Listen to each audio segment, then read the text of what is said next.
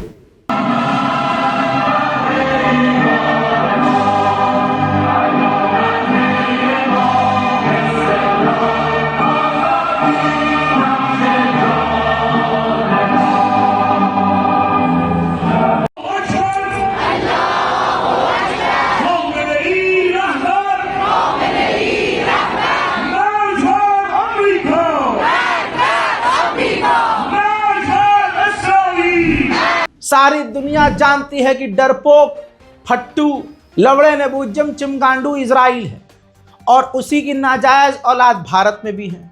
एक बात मैंने पर्सनली नोटिस की, ईरान ने सिर्फ इजराइल पर मिसाइल नहीं दागी है, भारत में भी बहुतों के पिछवाड़े में मिसाइल घुसी है। सबसे चौड़ी मिसाइल तो अंधभक्तों के पिछवाड़े में गई और मुंह से बाहर आई है। दोस्तों, इन लवड़े नबूजमों को यह नहीं पता कि इनकी औकात क्या है, इनका बाप क्या कर रहा है। भारत में आग लगी पड़ी है, इनकी फटी पड़ी है, खाने के लाले हैं, नौकरी नदारद है, सड़क पर बैठ के मुल्ले काटे जाएंगे, फलाना अल्लाह चिल्लाएंगे, ला ला ला ला ला ला। और इनकी खुशी इतनी है कि बस मुसलमानों को परेशान करना है। इजराइल इनके भगवानों का अपमान करता है, इजराइल इनकी अम्मा को रगड़ कर काट कर खाता है, गाय को खाता है, बीफ खाता है। लेकिन ये इतनी सुअर नस्ल के हैं, इनके दिल और दिमाग में इतना गू, पैखाना और पेशाब भरा है कि बस मुसलमानों पर हमला हो रहा है तो इजराइल हमारा बाप है। इजराइल तोहफा कबूल कर लो।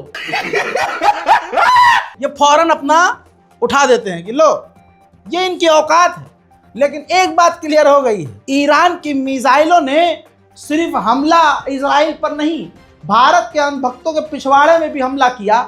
और मुसलमान ऐसे जो शियों को गालियां बकते हैं, जो आपस में शिया सुन्नी करते हैं, जो खासकर ईरान को कल तक गाली बकते थे सऊदी अरब के समर्थन में, उनके भी पिछवाड़े में मिसाइल गया। भाई साहब, बैलिस्टिक मिसाइल, सोचो बैलिस्टिक मिसाइल चली जाए और फट जाए तो इनका क्या होगा। बेचारे कुछ बोल नहीं पा रहे हैं और कहीं कुछ बोल दे रहे हैं तो सोशल मीडिया पर रेल दिए जा रहे हैं। अब मेरे दोस्तों, आप जानते हैं, ये देखिए स्क्रीन पर देखिए, ये इजराइल लवड़े नबूजम सच्चाई छुपा रहा है।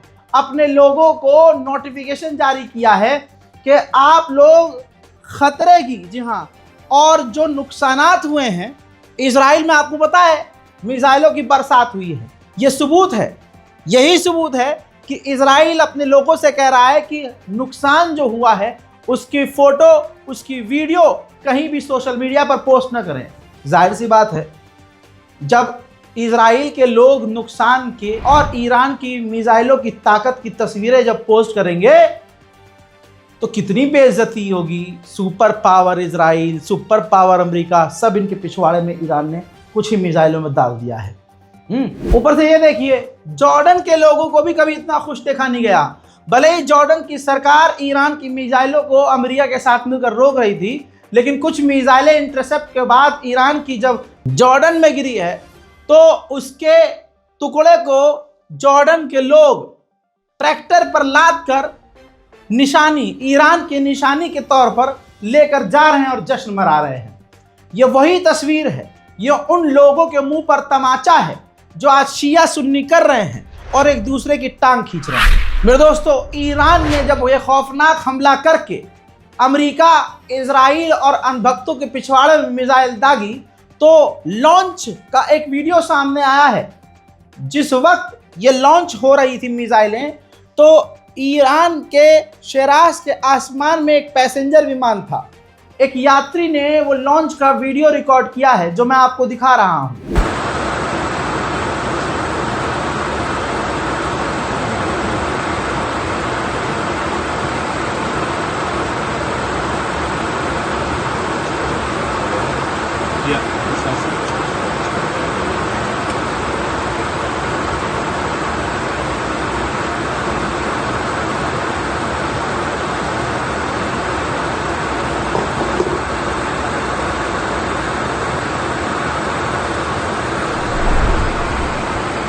मेरे दोस्तों, यह हमला इतना खूबसूरत और खतरनाक था कि साइप्रस और तुर्की के लोग भी खुली आंखों से ईरान की मिसाइलों को देख रहे थे।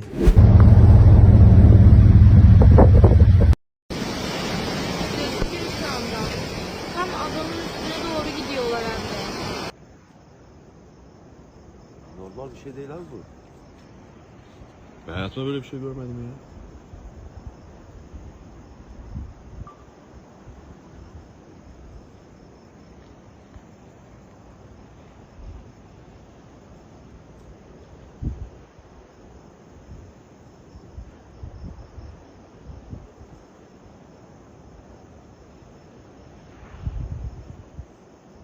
Ya şeydir o ya. Bulanık gözüküyor. Bak bak bir sürü oldu yine. Ya o şeydir ya.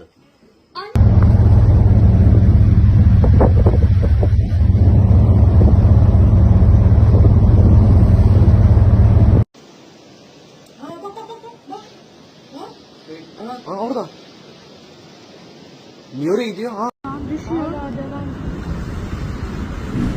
मजेदार बात यह है कि तुर्की का जो लाइव न्यूज चैनल चल रहा था, लाइव के ही दौरान जब पता चला कि ईरान ने हमला कर दिया तो जो खुशी ईरान, गजा, फिलिस्तीन में देखी गई वही खुशी तुर्की में भी देखी गई। तस्वीर देखिए, लाइव के दौरान बंदे इतना खुश हुए कि लाइव चल रहा था सब प्रोग्राम और उसी प्रोग्राम के अंदर मिठाइयाँ बांटे जाने लगी। ये होती है मोहब्बत। सरकार भले ही जैसी हो, सरकार तुर्की की चाहे जैसी हो, लेकिन लोग ईरान से मोहब्बत करते हैं। जो कल तक ईरान को गालियां बकते थे, आज उनकी जबान अंदर ऐसे जाके पिछवाड़े से बाहर आ गई। ब्रेकिंग न्यूज में अभी तक के लिए इतना ही। हमारे चैनल रज़ाग्राफी अनस्क्रिप्टेड को सब्सक्राइब कीजिए ताकि दुनिया की कोई खबर, खासकर मिडिल ईस्ट की कोई खबर आपसे मिस ना हो। जय हिंद।